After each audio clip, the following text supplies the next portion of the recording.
आवाज जनतेचा, लढा सर्वसामान्य जनतेच्या न्याय व हक्कांसाठी। राहुरी पाथर्डी नगर विधानसभा पोटनिवडणुकीसाठी भाजप पक्षाच्या वतीनं उमेदवार अक्षय कर्डिले हे दिनांक 6 एप्रिल रोजी शक्ती प्रदर्शन करत आपला उमेदवारी अर्ज दाखल करणार आहेत। यावेळी भाजपचे प्रदेशाध्यक्ष रवींद्र चव्हाण तसेच पालकमंत्री राधाकृष्ण विखे पाटील यांच्या प्रमुख उपस्थितीत हा अर्ज भरला जाणार असून निवडणुकीचा माहोल रंगण्यास सुरुवात झालेली आहे। स्वर्गीय आमदार शिवाजीराव कर्डिले यांच्या निधनानंतर ही पोटनिवडणूक होत असताना कार्यकर्त्यांनी एकजुटीने निवडणूक लढवण्याचं आवाहन करण्यात आलेलं आहे।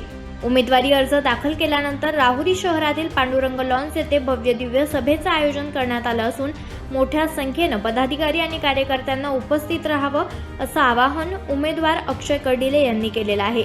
या पार्श्वभूमीवर बुऱ्हाणनगर येथे आयोजित बैठकीचं आयोजन करण्यात आलं होतं। या बैठकीत बाजार समितीचे सभापती भाऊसाहेब बोठे, उपसभापती रभाती सूळ, त्याचबरोबर बाजीराव गवारे, अशोक झरेकर, संदीप कर्डिले, देवीदास कर्डिले, अरुण होळकर, दादाभाऊ चितळकर, शिलाताई खराडे, प्रयागा लोंढे, आनंदराव शेळके यांच्यासह अनेक पदाधिकारी मोठ्या संख्येने उपस्थित होते। यावेळेस बोलताना अक्षय कर्डिले म्हणालेत की माझे वडील स्वर्गीय शिवाजीराव कर्डिले यांनी जनतेशी असलेलं नातं कधीही तुटू दिलं नाही। त्यांनी जनतेच्या प्रश्नांसाठी अहोरात्र कष्ट घेतले आणि सुखदुःखात सहभागी होत विकासाची कामं केली।